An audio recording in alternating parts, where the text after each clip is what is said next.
शुभ सकाळ सगळ्यांना. तर आता मी पोहे करते. पोहे चांगलं धुतलं, धुवून असं हे चाळण बघा आता निवडायला ठेवले, नितळायला ठेवले. ते असले चाळणे सगळं पाणी निघून जातं, मग आता फडफडीत होते ते. इकडे घेतले कोथिंबीर,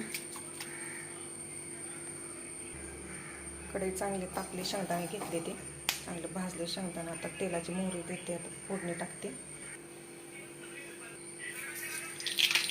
मोहरी टाकून घेतली.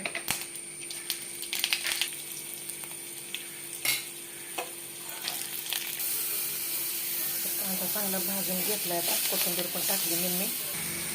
तर आता मी पोहे, कोथिंबीर, हळद टाकून घेतले. तर आता मिक्स करते चांगलं.